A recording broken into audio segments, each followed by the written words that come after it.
नमस्कार. विशेषच्या या भागामध्ये आपल्या सगळ्यांचं स्वागत. मी प्रसाद काथे. भारताशी वाकडं घेतलेल्या पाकिस्तानची लाकडं जमा होण्याची वेळ आली आहे.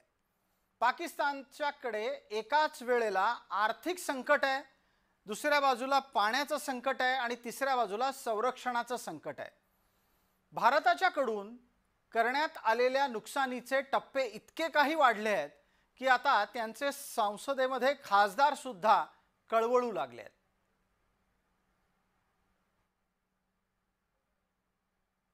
भारतानं पाकिस्तानला ज्या वेळेला ऑपरेशन सिंदूरमध्ये ललकारलं त्यानंतर भारतानं पाकिस्तानच्या सीमेवरच्या अनेक चौक्या उद्ध्वस्त केल्या. विशेष म्हणजे यावेळी भारतीय सैन्य दलानं याचे पुरावे सुद्धा सादर केले. उच्च गुणवत्तेचं छायाचित्रण भारतानं जगासमोर आणून पाकिस्तानची बोलतीच बंद करून टाकली.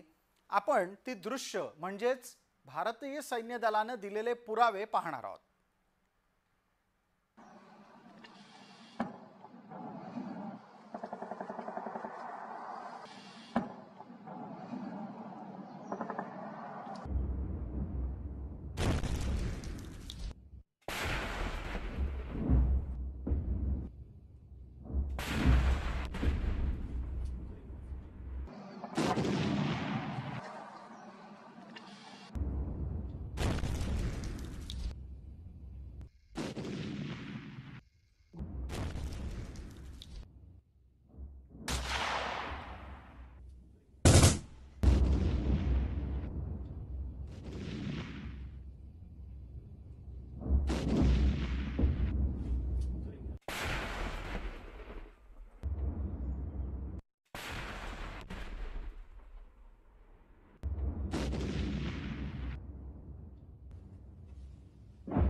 आपण आता पाहतोय तो पाकिस्तानला दिलेला भारतानं पुरावा आहे. आणि हा फक्त पाकिस्तानलाच नाही तर हा जगासमोर आणलेला पुरावा आहे की भारताच्या सीमेवर पाकिस्तानच्या कोणत्या चौक्यांमधून आगळीक होत असते. हा संपूर्ण विषय एकतर्फा भारतानं आपल्याकडून आपल्या शक्तीचं सामर्थ्य दाखवण्यासाठी सुद्धा केलेला आहे. हे सगळे पुरावे जगाच्या नकाशात सुद्धा नोंदवले गेलेले आहेत.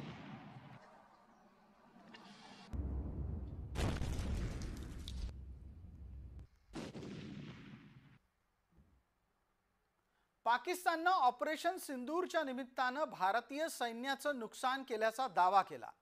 पण त्यांच्या या दाव्याला फोल ठरवणारा तपशील जगाच्या समोर आला आहे. हा तपशील काय सांगतोय ते पहा. या निमित्तानं भारतानं हवेमध्ये काय पराक्रम केला ते समोर आहे. आपण पाकिस्तानची 4 लढाऊ विमानं हवेतच उद्ध्वस्त करून टाकली. जमिनीवरून जमिनीवर हल्ला करणारी पाकिस्तानची 2 क्षेपणास्त्र सुद्धा भारताच्या वायुदलानं हवेतच नष्ट केली. 4 क्रूज क्षेपणास्त्र हवेमध्ये भारतानं पाडून टाकली. एक हाय व्हॅल्यू ॲसेट सुद्धा हवेमध्ये भारतानं नष्ट केलेला आहे. फक्त आणि फक्त हवेतच नाही तर जमिनीवर सुद्धा पाकड्यांची उभी असलेली 4 F-16 ही अमेरिकेतून भीक मागून आणलेली विमानं नष्ट झाली आहेत. महत्त्वपूर्ण हवाई संदेश यंत्रणा सुद्धा आपण निकामी केलेली आहे. हे नुकसान 3,35,732 अब्ज अमेरिकी डॉलर इतकं आहे. रुपयामध्ये याची किंमत चक्क 285 अब्ज 97,17,68,335 रुपये इतकी आहे. पाकिस्तानचं जे नुकसान झालं ते म्हणजे LOC वरती तिथे त्यांच्या अनेक पोस्ट उद्ध्वस्त करण्यात आल्या. त्यांचे अनेक सैनिक हे मारले गेले आणि त्याच्यामुळे त्यांच्या तोफखान्याचं, त्यांच्या पिकेट्सचं, त्यांच्या वेगवेगळ्या हेडक्वार्टरचं हे तिथे मोठं नुकसान झालेलं आहे.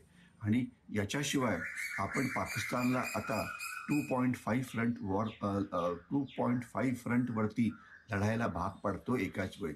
म्हणजे LOC वरती तर त्यांचं नुकसान होतच आहे, परंतु पाकिस्तानी सैन्याचं नुकसान होतं आहे. पाकिस्तान अफगाणिस्तान सीमेवरती जिथे तेहरीक-ए-तालिबान पाकिस्तान त्यांच्यावरती पुन्हा पुन्हा हल्ले करतायत, खैबर पख्तूनख्वामध्ये, जिथे त्यांचं पुष्कळसं नुकसान झालेलं आहे. एका बाजूला भारताची लष्करी ताकद आहे, दुसऱ्या बाजूला भारताचं कूटनैतिक सामर्थ्य आहे. पाकिस्तानच्या संसदेमध्ये याच निमित्तानं चिंता व्यक्त होतीये.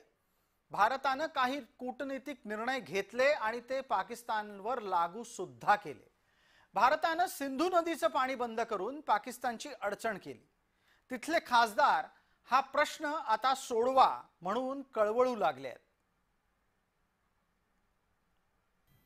अगर ये पानी का क्राइसिस नहीं अभी सॉल्व करेंगे तो हम भूखे मर सकते हैं. उसकी वजह ये है कि इंडस बेसिन जो है वो ही हमारा लाइफलाइन है.